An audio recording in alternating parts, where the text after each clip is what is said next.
right, good evening, everybody. We will get started. For anybody that you know that is not here in person, we are recording it here tonight, and so it's being live streamed as we speak.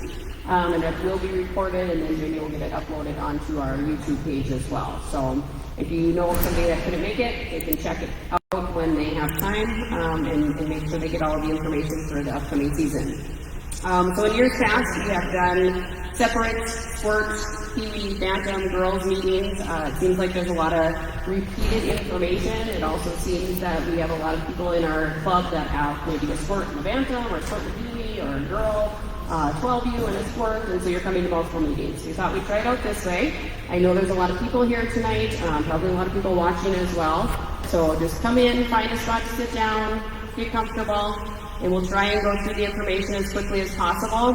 If you can save your questions for the end, that would be great, and we will try to answer them best we can. Obviously, we're still just in the early stages of all of our season stuff, so there might be some things that we're still figuring out, but we'll try to get as much information out as we can tonight. So I'll start by just introducing myself. I am Michaela Jablonski-Johnner. I am the Executive Director here for Bismarck Hockey Boosters. I have been kind of on the board and working for Bismarck Hockey. I think this is my 7th year. I can't really remember when I started, but I think it's my 7th year helping in some capacity. I've been in this role now since March of 22. And I just want to kind of give a little overview of Bismarck Hockey for those of you that might be new to our program, or even if you've been in our program for a while, just so that you understand kind of how the whole hockey world works for Bismarck Hockey. I know there's a lot of questions all the time about, like, well, what do you do, and what's the difference between you and Jamie, and what does Mario do now, and and then we have Mike. So I just wanted to kind of give a little overview of that. We also have a communication tree on our website. It's very, very helpful when you go to who to contact on our website. If you have a specific question about disciplinary, it's going to tell you who to contact for that. Or you have questions about apparel, where can I buy apparel at? There's going to be a contact for that. So if you can go to the who to contact page on our website, it's going to give you a lot of those contacts, and you can reach out to those specific people. I think over the years things have shifted. This used to be all volunteer ran, but we have grown tremendously, and there's so much that goes into every season. So now we have employees. So the 4 main employees, I would say, are sitting up here. Myself, Mike Dora, who's the Assistant Hockey Director, Mario Lamoureux, Hockey Director, and Jamie Nelson, our Operations Coordinator. We also have several part-time people. We have Michaela Butts that helps with our dibs and our tournaments. We have Jeff Ball, who coordinates all of our referees. We have the concessions manager. We have concessions employees. And then all of our coaches, of course, are considered employees as well. So we have quite a few part-time employees and seasonal employees, too. On the operations side of things, it's pretty much Jamie and I doing most of that. And then we have the hockey side of things, and that's Mario and Mike handling those things. But then we all come together, all 4 of us, we talk about everything so that we all are on the same page, and we know how things are working, what needs to be done, how can Mario help with operations, how can we help with hockey side. So we're all one big team, but you'll see it sometimes separated out into operations and hockey. On the operations, we talk about disciplinary stuff and scheduling, fundraising, events, the website, communication, rostering, sponsorships, apparel, pictures, gaming, advertising. So all of the things that make this program run really are on the operations side. If we didn't have any of that kind of stuff, we probably wouldn't have the hockey side. On the same hand, we have hockey as our product. That's what we sell. We're here for hockey. So on the hockey side of things, Mario and Mike take care of the on-ice programming, tryouts, coaches, training the coaches, working out in camps, development, dry land, preseason, summer ice, ordering equipment, on-ice instruction, repairing equipment. I know Mike goes through all the time and looks at what needs to be repaired. And so they're kind of all to do with hockey and on-ice programming. Okay? So I just always like to give that little bit of an overview just so everybody kind of understands there's a lot of people working together to make all your kids play hockey. Okay? All right, so I'm going to get into some of the things that I just want to make sure you guys are aware of before we start the season. Policies is a big reminder. As you sign up for the season, as you registered, you agreed to all of our policies. Now, some of you maybe just scrolled through, clicked, said, yes, that's fine, and went to the next page. Please go back and review those at some point. I know it's easy to do that because it takes a lot of time to read through it all. but we want you to know what your dibs requirements are. I don't want to hear in February, oh, I didn't know I had to do 12 hours of dibs. Make sure you read what your requirements are, okay? There are lots of opportunities for dibs. I know we revamped dibs. We talked about it just last Monday at the board meeting. In the fact that we're not offering dibs for all of the little things, we've now formed committees that are kind of picking up the slack on some of those smaller things. So a lot of your dibs are going to come from concessions and tournaments. So if you need to get your dibs hours in, make sure you find time to complete it at your tournaments and concessions, okay? Fundraising policy, we do have the gun raffle tickets. We are not handing out tickets tonight. I know in years past we have. We are waiting because we want to make sure they go hand in hand with your jerseys. When you go to pick up your jersey, you're also going to get your tickets, okay? So we don't want to find out in February you never picked up any tickets and you never sold any tickets. We're going to hand your jersey to you along with your tickets, and that's going to be how we operate this year, to make sure everybody gets their tickets. So just review that, make sure that you know what that fundraising policy is. If you don't turn them in on time, you will also be assessed a fee, so we want to make sure that everybody's getting those turned in. There are turn-in dates for those gun raffle tickets, along with our drop box outside of the Bismarck Hockey Boosters office right out here. So if you want to just drop by the rink one day and drop off your check and your ticket stub, that's fine. Just stick it in that box, and we'll be checking that a couple times a week as we stop into the office. Refund policy, just make sure that you review that before you reach out and ask for a refund. If you're not going to play hockey this year, we're just sad to see you go, but just know what that refund policy states. Essentially, if you are part of tryouts at all at this point, you will only be given a 50% refund, but you can review that if you have any other questions about that. And then lastly, the disciplinary policy, we did revamp that a little bit this year. Last year we heard a lot of, it's very confusing, we weren't sure who to reach out to, we didn't know who to report to, so we tried to make it clearer this year. We had kind of a grievance form, and we had the disciplinary policy, we had a grievance policy, and it was just it was messy, I agree. So we went through, we cleaned that up, trying to condense it all. It's still very, very, very lengthy, and there is a process that we have to follow under USA Hockey, where we do have to have a hearing, everybody gets a chance to come and speak if they wish, and then the disciplinary committee reviews that. Now that's only if you fill out a grievance form against somebody to say this happened. There are other circumstances that a grievance form is not necessary. And I just want to kind of touch on that a little bit just so people are clear on that.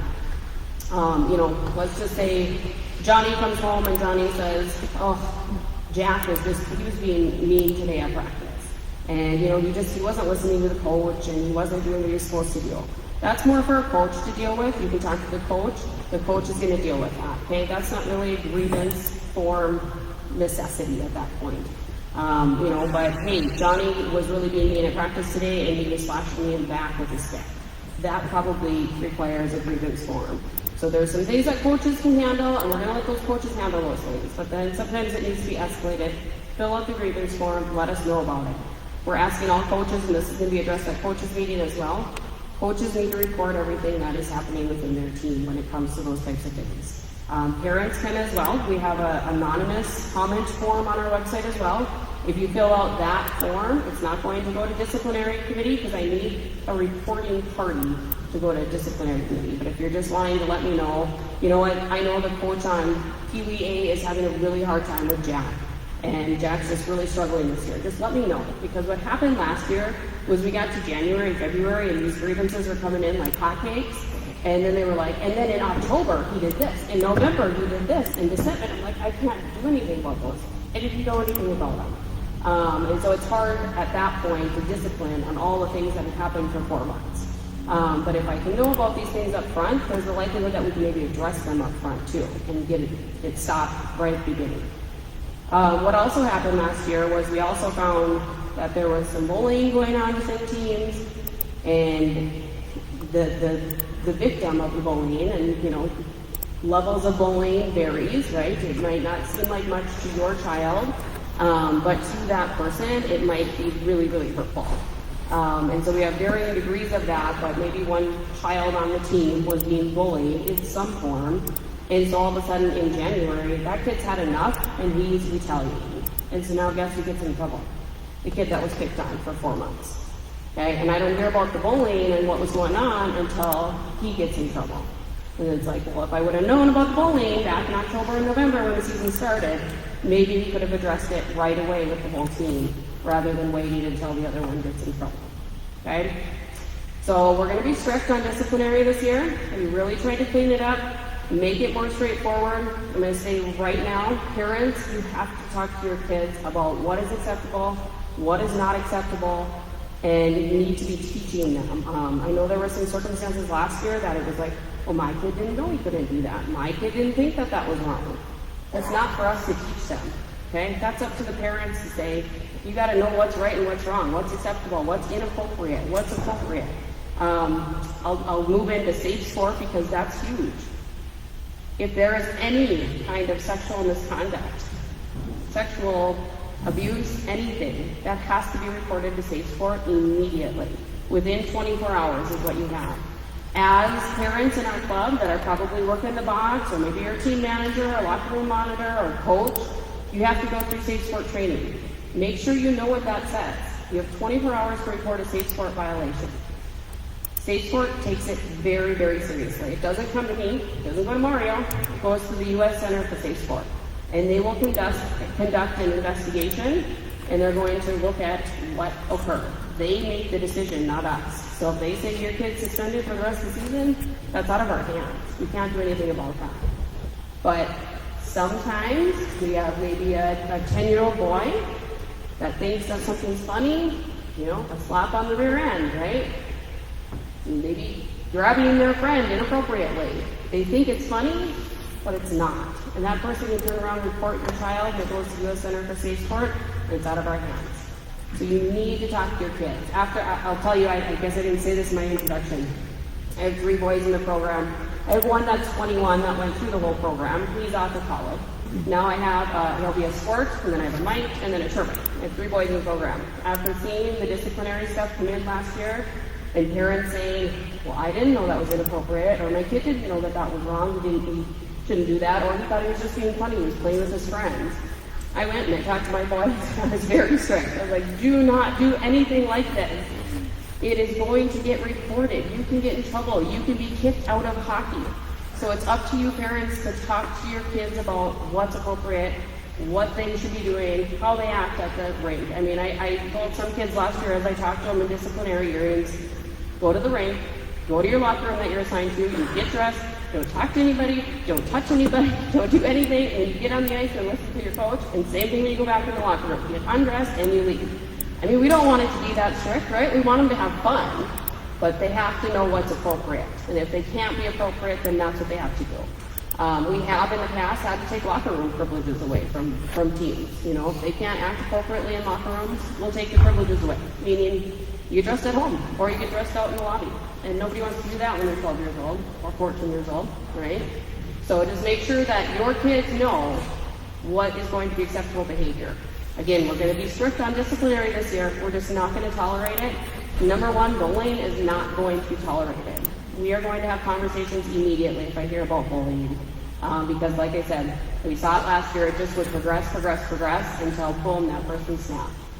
Okay, so just be talking to your kids before the season about acceptable behavior while you're at the rink playing on a team and with your buddies.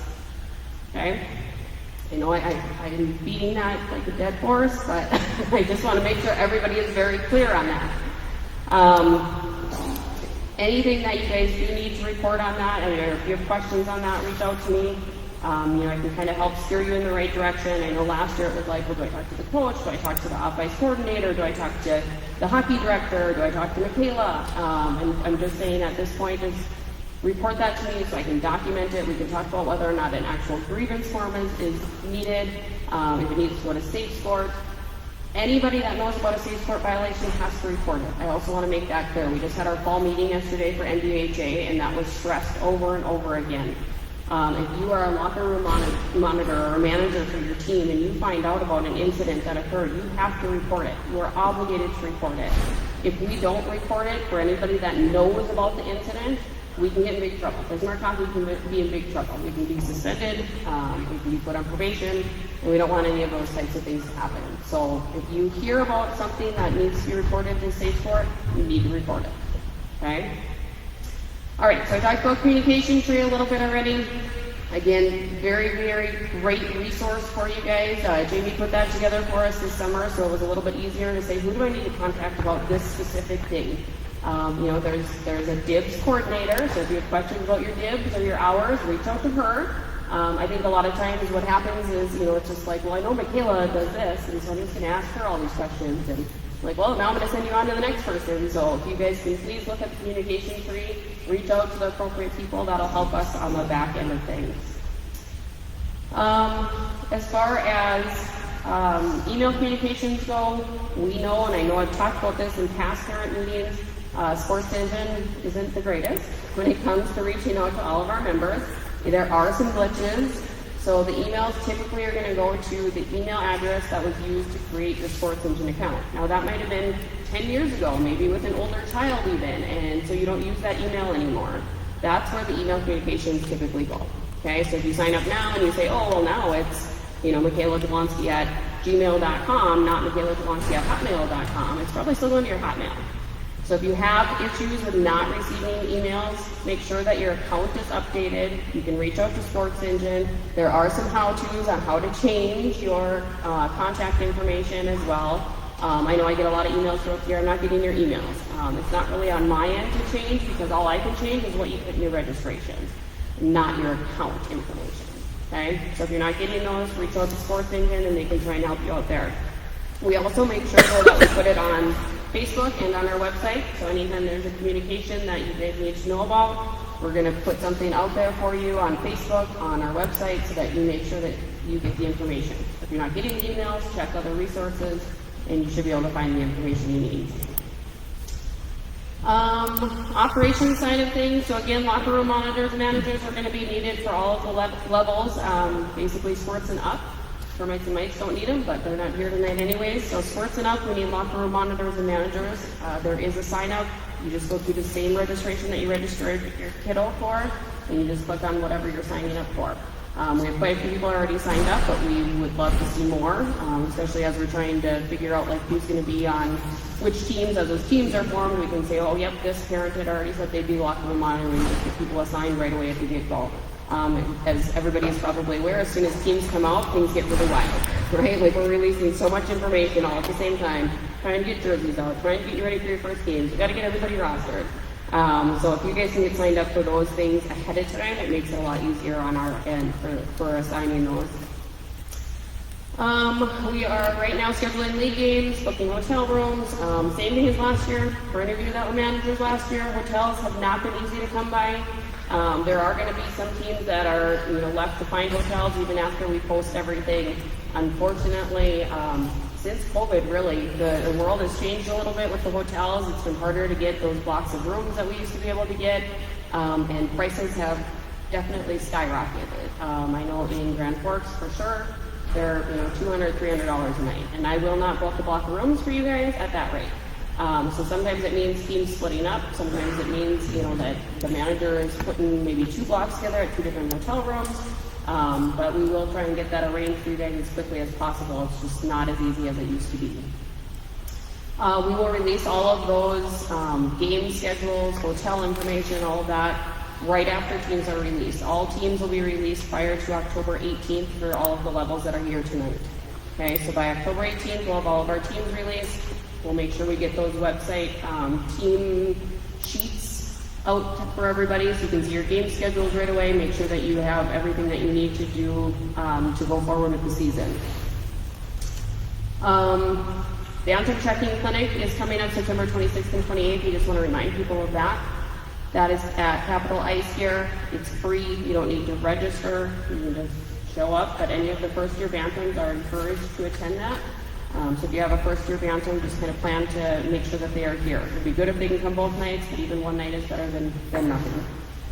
Tryouts, I know Mario's going to talk more about the tryout structure, but they are starting October 2nd through 8th. We're finalizing the schedule. I know we had another email between all of us today, finalizing the schedule right now, and then we'll get those groups and schedules out as quickly as we can. Probably sometime this week you'll see those. But October 2nd through 8th is the Squirts 10U, 12U. October 9th to 15th, Banthams, Kiwis, 15U. I know we switched those groups around a little bit, so just make sure that you're available for those dates for your kiddo. We will release teams prior to October 18th. I talked about that. And then the mites will be the following week after that. Practices will begin October 23rd for all of the upper levels, along with dryland. So we'll have all of those schedules out again as soon as the teams come out. Just get familiar with the website. We did a revamp this summer. Jamie did a great job of revamping the website and kind of trying to organize it a little bit better. Get familiar with it because a lot of information that you probably have questions on is on the website. Okay, so if you can get familiar with it, know where to look, where to find the information, that will help tremendously going forward. We are working on the kickoff events again, not quite like they were last year. They'll be revamped to be probably better and easier to follow along with than last year. I know we had some issues last year, but we will have pictures back on the ice again, and then we'll do our jersey handout, raffle ticket handout at that time as well. So probably that end of October, we're still working out the details of that, but just be on the lookout for those details to come. Other than that, I don't think I have anything else to add. Did I miss anything, guys?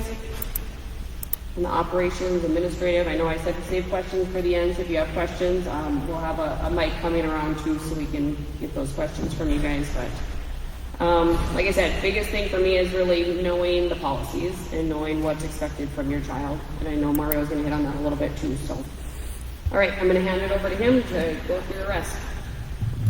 All right, thanks, Michaela. I made a few notes here, but just wanted everyone to be a little more familiar with who I am. I think I know a lot of the kids and families in here already, but just a little bit about my background, I guess, in relation to hockey. I grew up in Grand Forks. I went through all my youth hockey there. I obviously went on to play at a higher level as I moved up, but I started on the PWB team back in Grand Forks. And then my hockey journey really started when I became very dedicated off the ice. That's when I saw a big jump. So a lot of the things that I will preach is all stuff I believe in because I saw what it did for me. I went on to play for Grand Forks Central in 8th and 9th grade. We were able to win 2 state championships in those years, and then I left home at 16 to play in the USHL and played 4 years for the Tri-City Storm. I was a 3-year captain there, and then after my junior career, I played 4 years at the University of North Dakota, and then had the distinct honor to be a captain my senior season.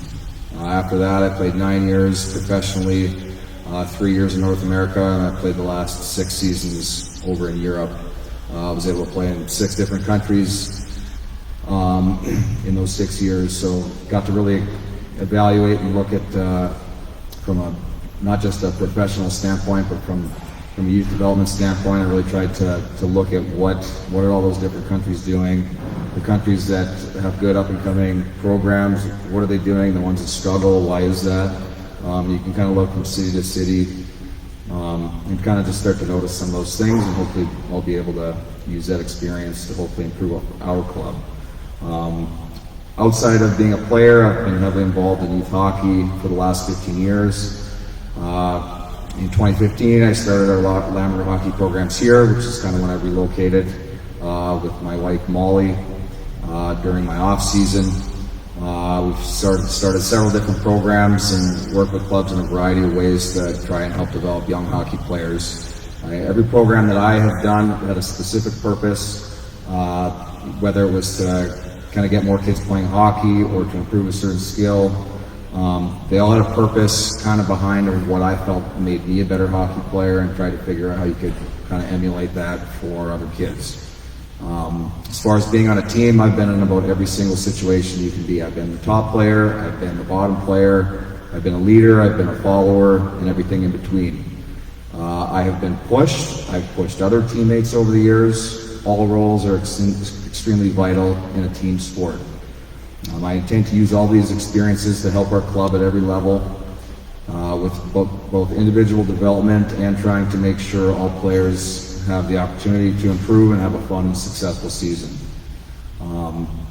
My role as the director is to make hockey decisions for the club.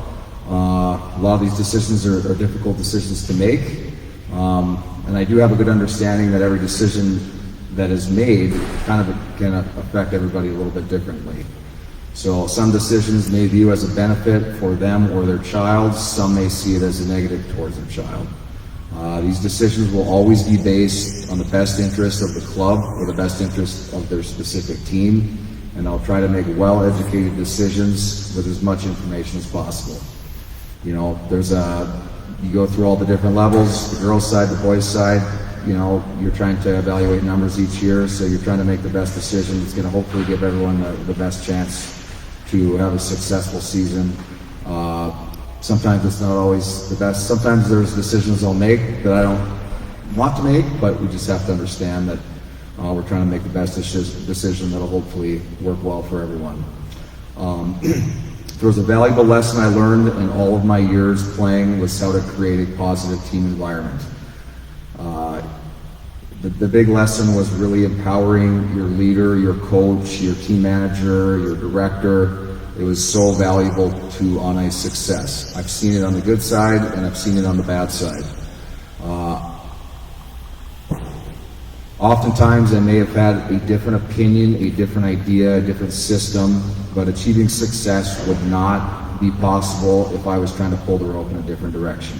I had a lot of coaches that I disagreed with the way they wanted to do things. But if I was going to try to go against the grain, it was not going to lead to our success. So there was a lot of things you kind of get on board with to try and achieve a goal of we're playing a team sport and we want to win. We all want to put our kids in a position to work hard, be successful. And I think one message I would have for everyone here is trying to get on board with the plan, putting trust in your leaders or your coach, the people that are in charge, and putting trust in those people so that we can try and move in the right direction. We're not always going to agree with every decision that's made. We're not going to agree with every single plan. But if we try to follow a plan as a whole, we're going to achieve greater things. I think everybody here, one, we want our kids to enjoy playing the sport of hockey, but we also want to make improvements. You know, I've been here long enough to know that I think everyone here wants to see improvements in our hockey community, and I think if we can put the trust in maybe the people that are in charge, or the trust in our coaches throughout the season and show them support, I think we'll have be well on our way to hopefully achieving greater things. In youth sports, so much of the team environment comes from the parents at home. I have 3 young kids. You all have kids playing, that's why you're here today. I, as well as you, want great things for your kids. Every parent wants to support their child throughout the season, and I would say just playing for so many years, no matter how the season is going, at some point during the year, your player will come home from practice or a game and be upset. I really encourage you as a parent to ask yourself these questions on how to respond to your child when they come home. I guess the first one would be, will my reaction to my child help him play better on the ice? The second question would be, will my reaction help or hurt a positive team environment? Will my reaction help my child have a positive relationship with their coach? So I would just try to ask you to do things. It's very easy to put fuel on the fire when you have an upset child, but I would just ask yourself, what's going to give my child a better opportunity to have a fun, successful season? How will my reaction help him play better on the ice? So I really challenge us as parents to try and create that positivity with the people that are coaching. Especially a lot of our parents, they're volunteering a lot of their time throughout the season, and I would really like to see us support everybody that's helping in our club. With so many volunteer positions, I think it's so important that we really show respect and show support for those people throughout the season. Kind of the last big emphasis for me, I would stress, is our attendance throughout the season at practice or any kind of training that we have scheduled throughout the year. Since I moved here in 2015, I hear every single year that our kids do not get enough ice time. I would say for those that wish to comment on this at any point during the year, my only question for you would be, is your attendance at 100%? If we want to compete with top programs in the region, which I would say I've consistently do that, and I believe that we can and we will, attendance is step one. So taking the steps to get the most out of our time, is one of my main priorities, but making sure that we show up is critical for us to improve. So just touching on trials, the structure of that. As I've done lots of different trials at the junior level, as well as the youth level. Helped with lots of different things over different parts of 15 years. For me, as an evaluator, I want to see the kids play hockey. So I know in the past we've done different gauges on testing kids for speed, but I know at Squirts and Up, one of the big things, we just want to be able to see the kids play in game action.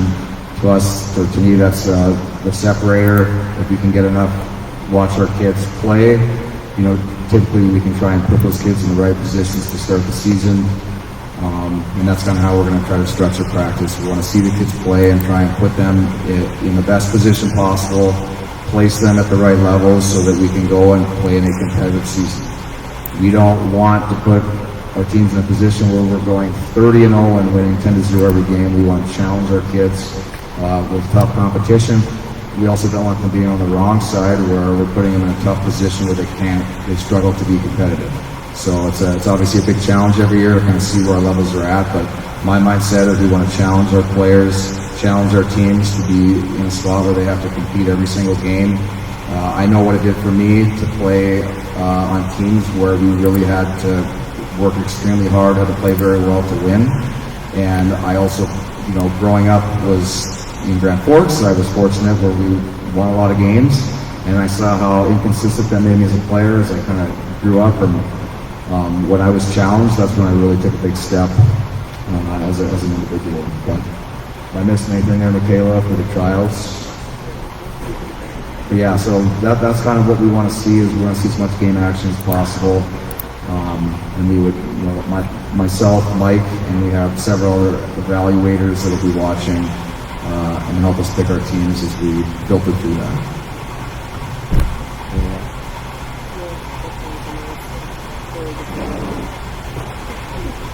Yeah, so let's see. So for our practices, we want to try to, wherever you go.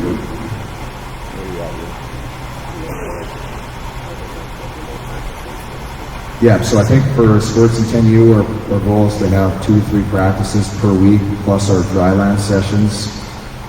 Pee-wees, we would try to have 3 practices a week, plus dryland, and that's kind of our plan for practices. I'm a big believer in getting those touches, your on-ice touches for practice. I think that makes a huge difference. We don't want to have 40 games and have 20 practices. We want to, if you can kind of break down how many times you actually touch the puck in a game, it's not very often. So I think you really want to make that improvement as an individual player. We need to make sure that we're touching the puck, skating up and down the ice, and getting lots of reps that way. I'm just a huge believer in it. I went through it as a player, training for probably 20 years in the off season, trying to make myself a better player. I got better when I got more reps. Obviously, the game is the payoff that we want to see, and that's where we want to see the results, but that improvement's really going to happen in practice. For our games, our upper level teams, our goal is to try to be between 32 and 36 games. So trying to evaluate and put our teams in a position where hopefully all of those games will be as competitive as possible. I know Michaela does a great job trying to get all that stuff organized each year. Our dryland training will take place at bench training, so I was asked to kind of take that on last year, and I'm just a huge believer in it.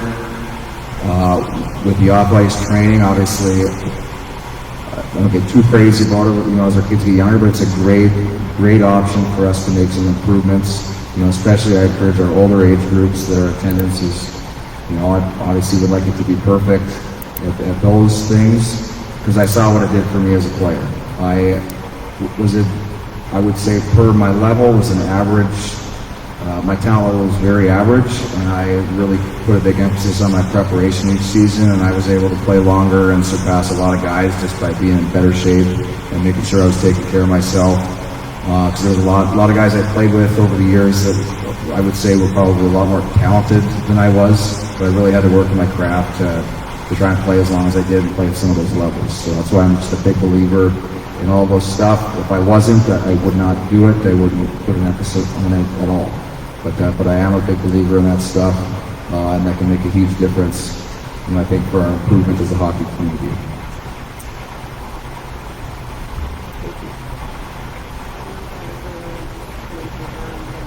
Okay, yeah. As far as practice time for a Bantam AA and Bantam A team, those teams will continue to practice as they did last year at 6 a.m. for the duration of the season. BFW 3 hopefully is done around Christmas. That's the rumor. But I think for this season we would keep them at 6 a.m. and just keep them on a consistent schedule throughout the year.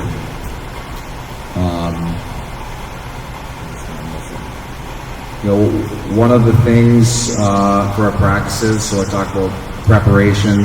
A deterrent for some people or some of the parents for coaching is the amount of time it takes to prepare for practice. So that's where I would come in with a couple tools that we're going to try to utilize to hopefully take away some of the work it is to plan for practices. So we'll kind of have a lot of that stuff ready. So as we get into our coaches meetings, we'll kind of explain what that plan is, so that we can take away maybe the stress or the time it takes for those coaches to plan for practices. And especially a lot of our coaches might not have played hockey and they're helping out coach, so I really want to try and help those coaches that don't have quite as much experience and making sure they have enough knowledge and resources to put on a good practice, and we're trying to improve that ice time that we do have throughout the year.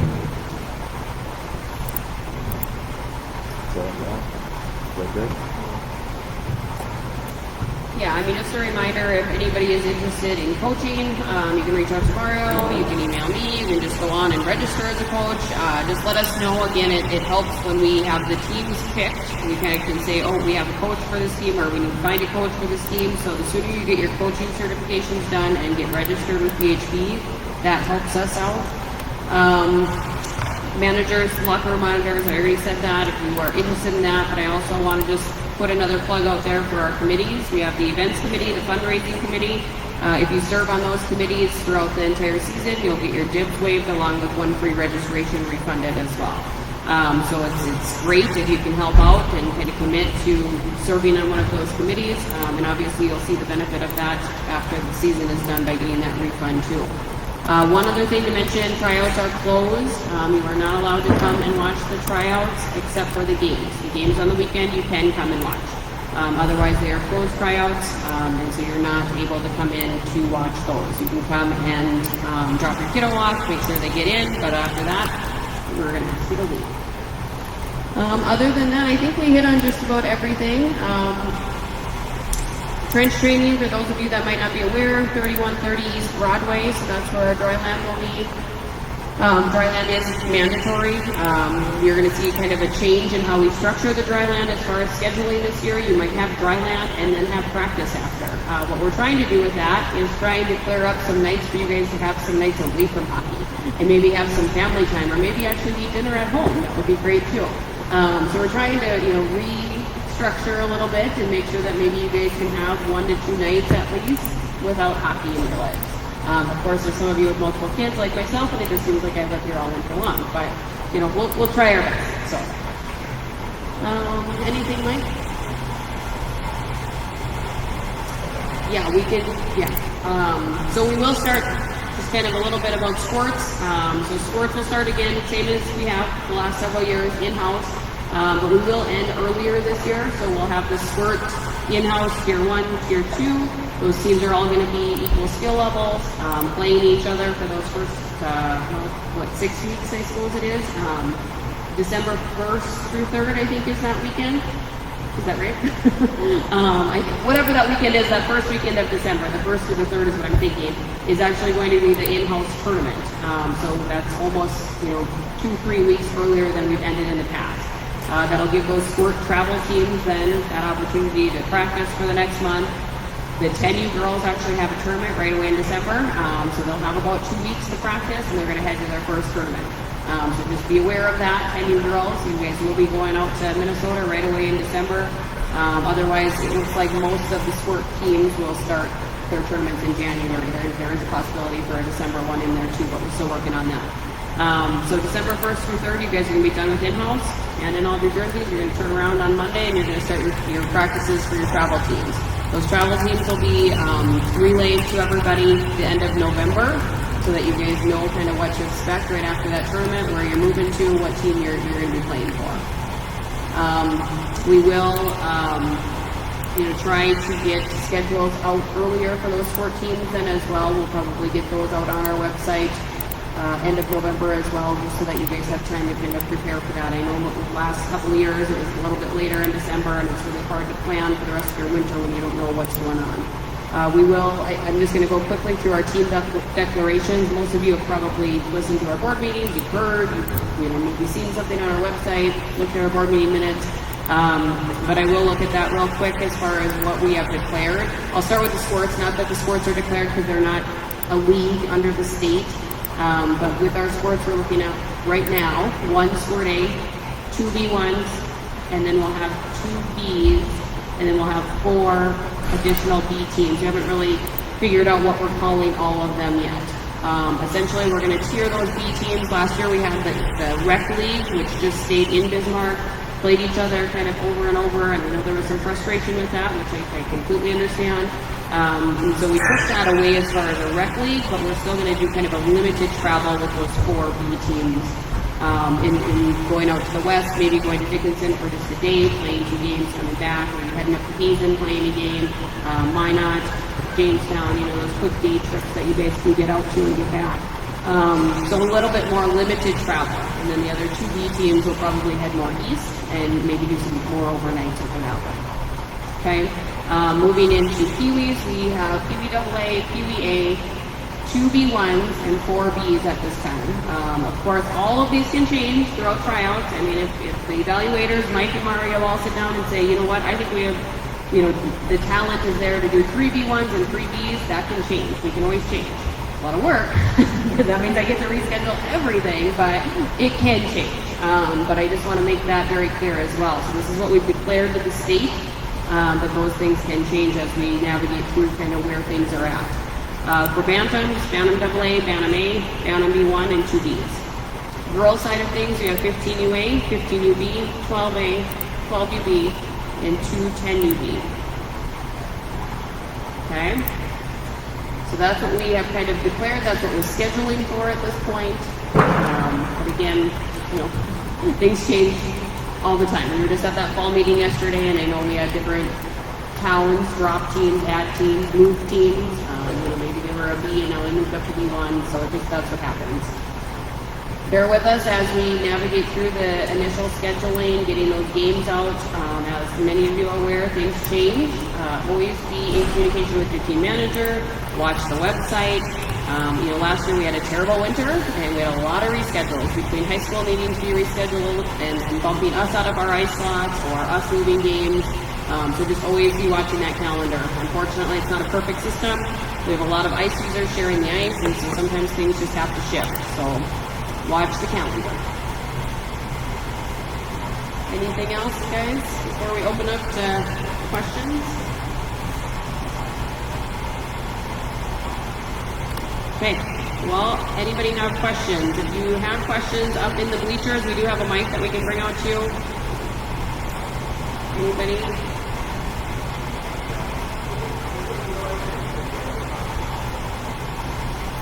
Agility hockey, is that what you asked?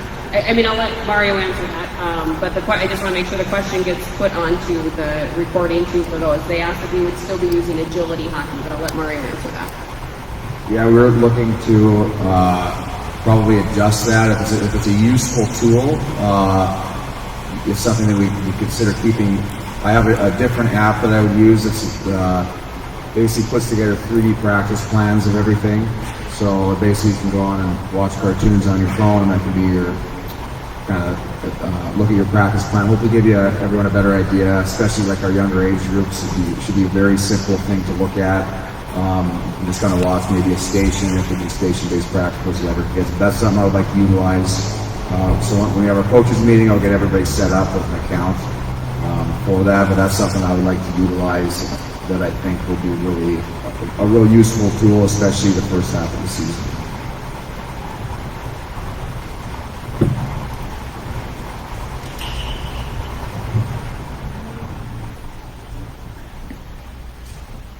I just want to know what you're planning to do for developmentally for the goalies. Last year we had the trench, and the goalies didn't really benefit from it. So I'm wondering what your plan is. I know there was talk with goal robbers last year, and then that never went to fruition. Yes, so the goalies do, I'm not sure on the exact days, but they do their goal robber sessions throughout the year on Wednesdays.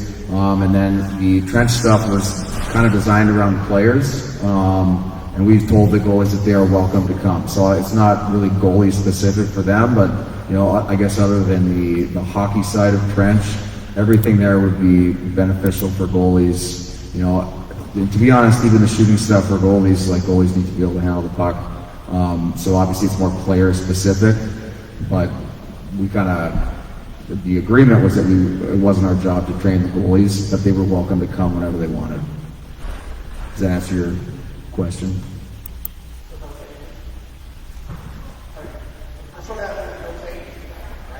Yeah, they'd be welcome to come and do the training, but if you're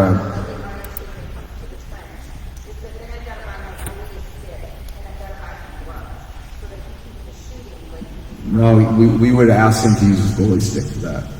Yeah. Well, if there was any goalies that did come, we said you could bring a player stick or bring a goalie stick. It wasn't really specified at the start of the year because we didn't expect the goalies to be coming in. But then when some of them did come, so we told them to keep coming, and we would try to make it. I guess if a goalie does come in, we would try and make the hockey part. Figure out a way to make that time productive for the goalies as well.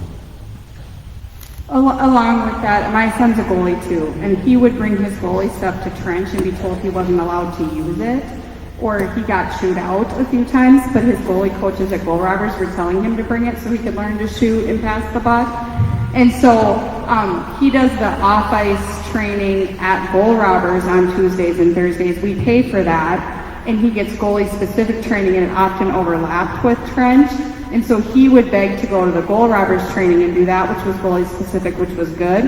But I'm afraid that that's going to count against attendance because it looks like he's not there, even though he's training 2 extra days a week voluntarily. We would encourage the goalies to go do the goalie-specific stuff throughout the year.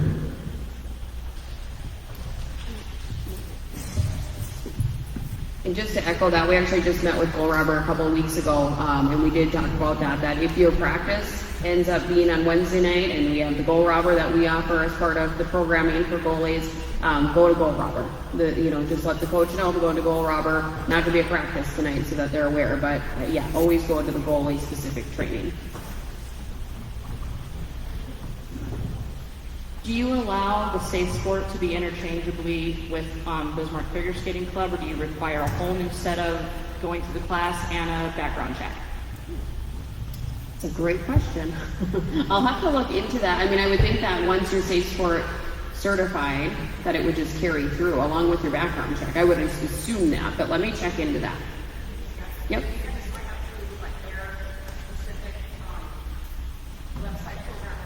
Yep.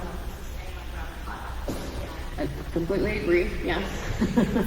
Yes, I will check into that because I would assume that once you're safe sport in one, sport, that it would just carry over. If anybody has the answer to that because maybe they've actually experienced it, let me know. But I will check into it otherwise. Someone just said online that it's interchangeable. Oh, yep, somebody answered online. Thank you, online people that are watching. They said yes, it's interchangeable. So if you run into problems, just reach out to me. Other questions? There's some on your phone. Oh, there's some online.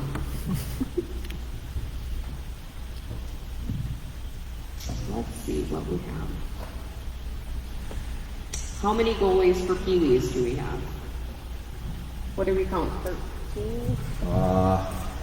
Mike, was your last count 13? I think it might be 14. 14. So one of our, so we would have 14 goalies. There's a couple other questions. Is there a girls' committee? If so, who is on it? And what is the purpose of having a separate committee just for the girls? So we kind of revamped that last year. So there used to be a girls' hockey committee, a boys' hockey committee, and they both kind of went different directions. The boys, quite honestly, kind of fizzled out, and the girls became more of a retention committee, recruitment and retention committee, rather than kind of how to continue to develop the girls on ice. So last year, both of the committees kind of formed together, and now we just have an overall hockey committee that looks at developing, strengthening our program, and what we can do to improve upon our hockey program. So the hockey committee is one big committee as far as girls and boys go. We have, the high school coaches from the girls teams, the boys teams. We have, a couple of our members. Mario serves on that. We have one of our board members on that. And then we do have a separate girls recruitment and retention committee, in which, they look at how can we make sure that our girls stay within Bismarck hockey, how can we recruit more girls. They also helped tremendously this year with trying to figure out what to do with our girls, because we had these really odd numbers. And so they helped. We had several meetings with them, because they're familiar with the girls, kind of knowing where they might fall in the mix of everything, their ages, things like that. And so they were able to kind of help Mario in making some decisions on how to move forward with forming those teams. So there is a separate girls committee, but it's more of a girls recruitment retention committee that'll just kind of help guide, those girls in where they are going to be playing at, and how we retain them going forward. But the hockey committee itself is both boys and girls. So I hope that answered the question. Sorry.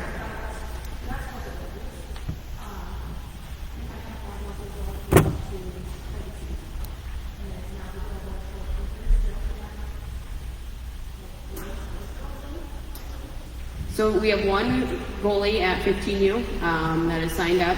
We have another potential goalie at 15U that there has been some discussion with.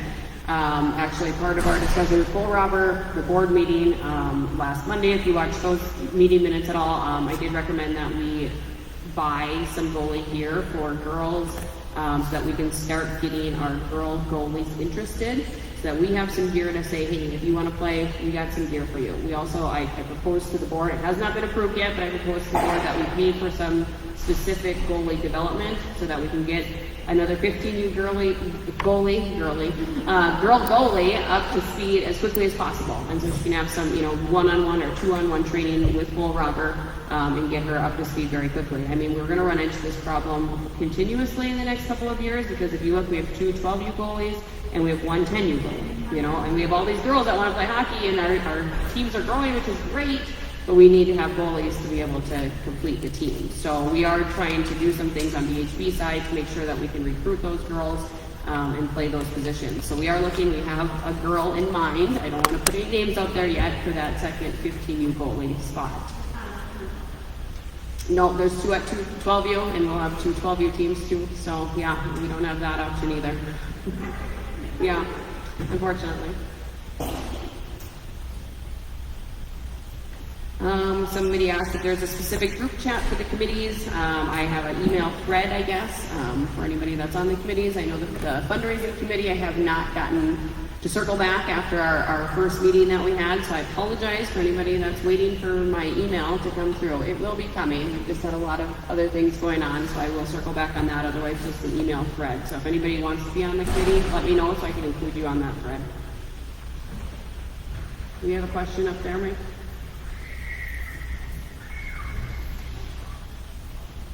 For sport tryouts, is there going to be someone at the bench telling the boys when to rotate, or how long they can be on ice for? Yeah, we'll try to monitor that. Obviously, it's difficult, but we want to try to have evaluators watching from wherever in the rink, and then we try to have people on the bench trying to make sure that we're filtering kids here equally. So yes, we would try to have that.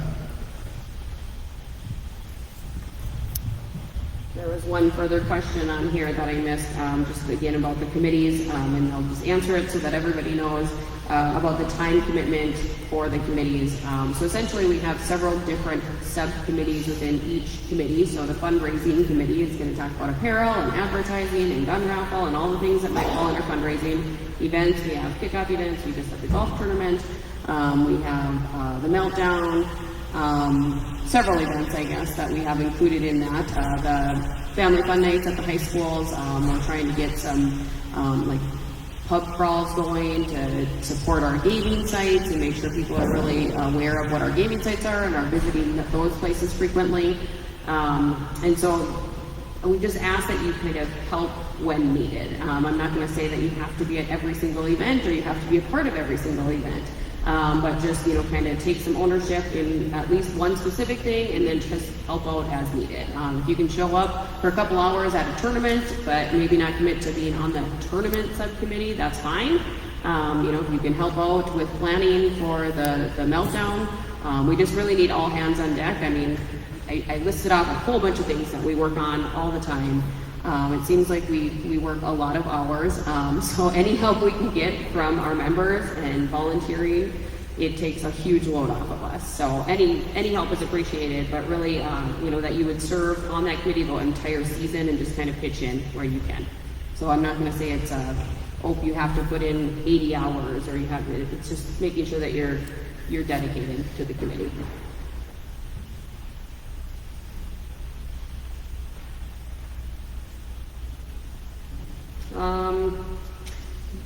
Somebody asked if BF2 will be used right away in October. So they will have Schaumburg and BF2 ready for us to use towards the end of October when we start practices beginning of November. So I know that, with BF3 being constructed right now, and they have revamped BF2.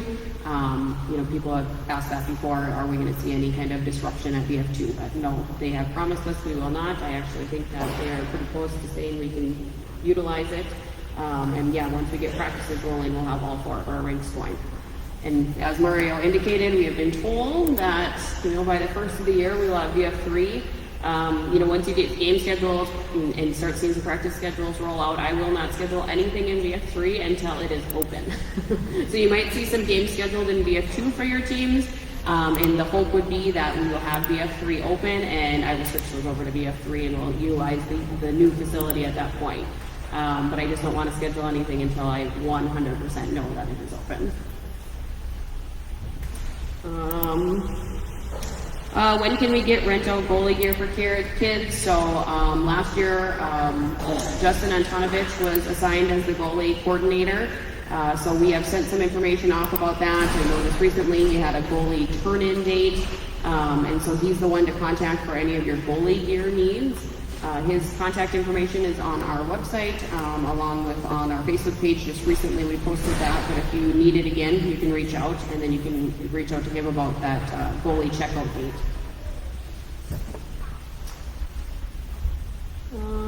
Here's a question, probably for Mario. With the number problem with the 12U and 15U, why are we not letting the 15U have a true 15A and the 12 have a true A team, and then taking the other bubble 12U and the other 15U players that did not make the A team and put them together? It seems unfair to pull younger players to play on the 15A team instead of allowing those girls at that level make the A team. Can you explain how we came to that decision? When we met with the girls committee, we came up with about 20 different solutions. So just so everyone knows, I think we had 21 skaters at 15U and we had 33 skaters for 12U, which if you got more than 15 skaters per team, especially at 12U level, you're hardly getting any ice time during your games. So we try to even that out. And on the 15U side, we have hardly enough to put together 2 teams. So we're trying to basically even out those numbers.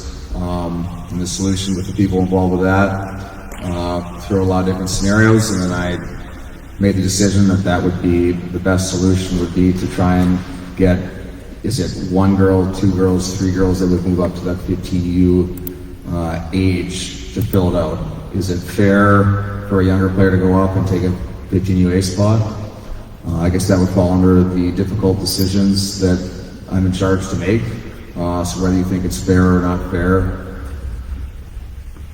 I guess that would be up for someone else to decide, but those are difficult decisions, and that was a decision that was made that we all basically agreed on in our meeting.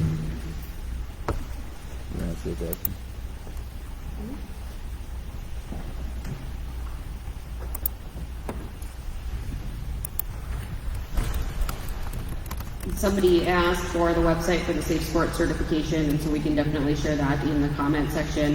That would also be on our website as well. under the coaching tab for sure, probably under the team manager tab as well. So. Yep, locker room and team manager. And the locker room monitor page too. So under all of those pages, it's on our website. You can click on that and go through the certification. Just a reminder that they did change things last year with USA Hockey, in which you have to recert your background check every year, your safe sport every year. And then I won't talk about all the coaching things, but those two things need to be done annually. Now, they told us that last year, but I know some of the background checks are still carrying over for people. I've had quite a few coaches reach out and say it's still showing that it's fine from last year. So I'm not really sure what USA Hockey is doing. If you go in and it says that you can't do it, it's probably just carrying over from last year. And I'll let you know if I still need anything from you when we get to assigning locker room monitors and managers. Somebody also asked about the team managers and how they're selected. Essentially, I never have too many managers that I have to decline people. I wish I had that problem, but I mean, if you say you're going to be a manager for the team, great. We have had lots of times where we have co-managers. What we have decided within our dibs policy is really if you end up doing co-managing, you're going to get half your dibs time going forward, just because last year I think we had some teams that ended up with 2-3 managers and everybody was getting full dibs, but we really didn't know who was doing what, like who was primarily responsible or who was doing the bulk of the work. So if you're going to do co-managing, just know that that's going to affect your dibs a little bit this year. So make sure, again, you review that policy and you know what that looks like. But if you want to be a manager, we're going to put you on a team for sure.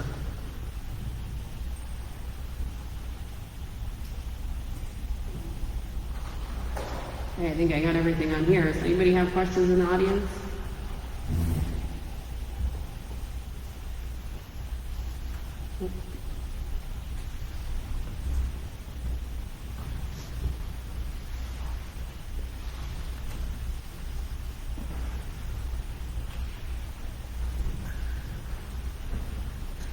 I know in years past, the 2 Squirt A teams practice together and the 2 Squirt B1 teams practice together. How's that going to work with only one Squirt A team? Are they going to practice with the B1s every once in a while? I guess that hasn't really been a topic Mike or I or Michaela have really discussed on how that's going to be structured, but I guess it would come down, my opinion on the ice time, obviously I would like to see teams get solo team practice, but obviously that doesn't happen all the time. But that would just be, I guess, a later discussion that we would have, but that probably would be a likely scenario for the Squirt A group. I just guess I want to add that we have talked at length about how to maximize ice time and try and get some of that solo ice time for teams. I know that is something that Mario really thinks is important. And so we are looking at various ways to schedule. The first couple of weeks of practice, we're probably going to see a lot of single team practices because we don't have high schools going quite yet, right? So we're able to get single team practices out there quite a bit, those first 2 weeks of practices. After that, you're going to see probably a lot of variations. So make sure that you're watching and looking at what time you're supposed to be there, what time you're off the ice. We've talked about doing 1.5 hour slots where you go an hour and you're only going to cross over with another team for 30 minutes, and then they're going to get off the ice, and then you're going to have that 30 minutes of solo time. We've talked about even doing like 45-minute practices. If we can fit a 45-minute in it, but it's a solo practice, is that beneficial? So make sure you're really watching the calendar this year. It's not guaranteed that all of it is going to be an hour. Like I said, we're trying to maximize ice time and also get some of those solo team practices too. So Mike and Mario and I are looking at the schedule and trying to figure out some different options for that.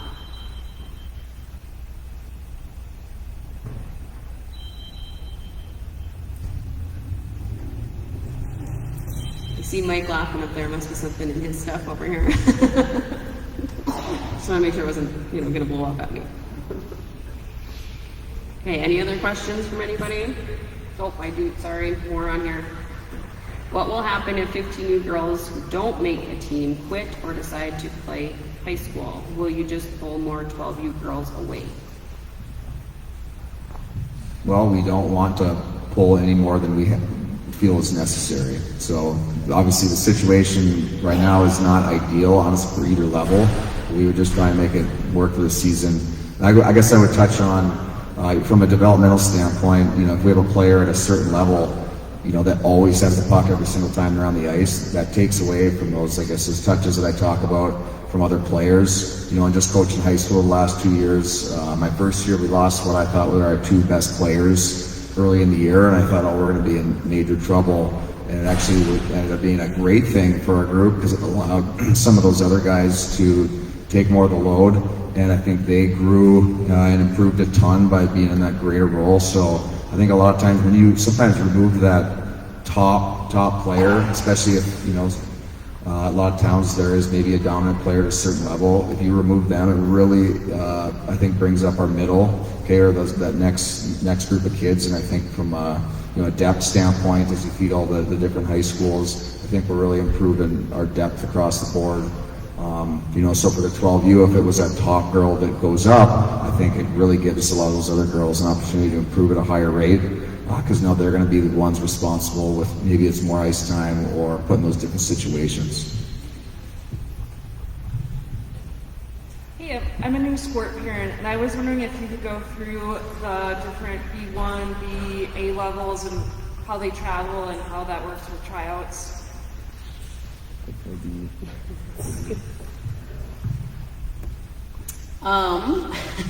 you want me to try to take a stab at that? Yeah, sure, Mike. Yep. Mike kind of helps to run a lot of the Squirt teams and kind of coordinate the Squirt teams. So yeah, I think he probably has a good answer to that more than I would have. So Michaela talked a little bit about it earlier. In tryouts, what we'll do is we'll try to get kids sorted out in the tier 1 and tier 2 bracket for the in-house. And then that gives both Mario and I extra time to kind of place kids into travel teams. So in those additional 6 weeks where they're playing in-house, we'll be able to watch games and see how kids are playing, and that makes it a little bit easier. And I think it's a better way to slot the kids after that in-house session is over. So really the tryout just establishes tier 1 and tier 2, and that's what they'll play for those 6 weeks. Then after that, like I said, with the travel, we'll have an A, B, B1, and then several B teams. And as Michaela said, there'll be quite a bit of travel for the A, the B1, and the 2, I would say, top level B teams. And then the 4 B teams, which would be more of a developmental, they'll play each other, and they'll also be able to travel throughout the West. So Hazen, Mandan, Dickinson, Jamestown, those were those teams appeared to be very competitive last year with what our B program would offer. So there will be some travel on that end, but not as much maybe as what the A and the B1 teams will be doing. I don't know if I might have missed something there, I think. No, I think you did a very good job. Thanks, Mike. It's kind of confusing. It was a little more confusing last year, but this year I think it's going to work out better for all the kids. And again, we tried something different and something new last year, and I think we took listened to a lot of feedback from parents, and we're making some changes this year, I think, for the better.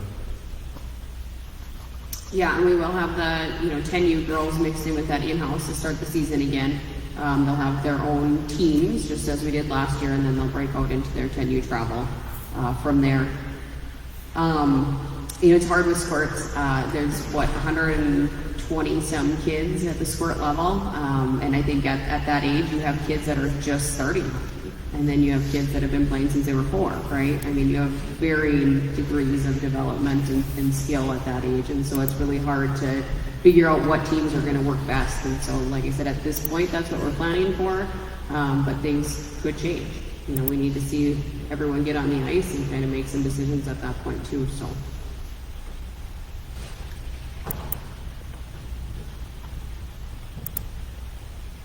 There's a question up there, Mike.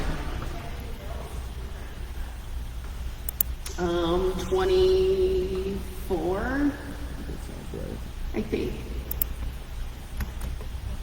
The question was how many 10U girls, for those that couldn't hear. top of my head, I think it was 24.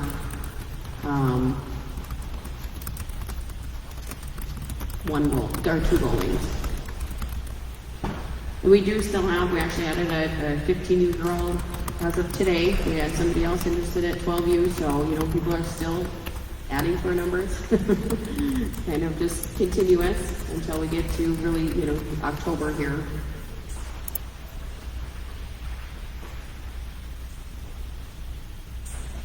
Other questions? For any of you that are watching or here, we are trying to plan our termites and mites parent meeting as well. We'd like to get that in before we have the mites evaluations. Mites evaluations are going to be done a little bit differently, so we want to make sure that we have that meeting prior to those mite evals in October here. So just know that that date is coming, and we would invite you back for that. We will live stream that as well, and get more information off to everybody about those levels. We always have to wait on that one a little bit because we're still doing intro, and we'll have a ton of kids sign up after intro is done, so we have to wait and have that wrap up before we see those registrations come in. We want to make sure those new people are part of that meeting and get the information like you guys. Is there anything else you want to add, Mario or Mike or Jamie? Any other questions from the crowd or online? Again, I do want to encourage people to use that anonymous comment form. I mean, you can put your name on it if you want to, but we do have that out there this year. I really think that that is going to be helpful. You know, you can relay whatever you want to us. If you want to tell us, like, hey, you guys suck, like, let us know. We'll try and improve. We'll try and do better. Or if you want to say, you know, I was at the BHB tournament this weekend and it was awesome. My kids had a lot of fun. It was ran really well. Like, just let us know those things so we kind of know what's going on. Again, there are 4 main employees. We are not at the rink 24/7. We are not available to see every team or everything that happens, every interaction, every game at every tournament. So let us know. You know, one thing I'll mention at manager meeting, but I'm going to tell you guys this too, because if you have something you want to share about your team, they had a successful weekend at a tournament, or a specific player, let us know. We love to share that awesome information with our members. So send me a picture, give me the details, we'll get it on our social media right away. Okay? Any of those kiddos that completed the 10,000 puck challenge, we're working on a date for that. We are getting the trophies and the t-shirts ordered and finalized, and we will get a celebration ceremony organized soon for that, so be on the lookout for that information as well. We want to celebrate the kids that did that and tell them congratulations. Otherwise, just keep watching the website, Facebook, emails, and we'll have lots of stuff coming your way in the next few weeks. Reach out if you have any questions after the meeting today. Thanks, guys.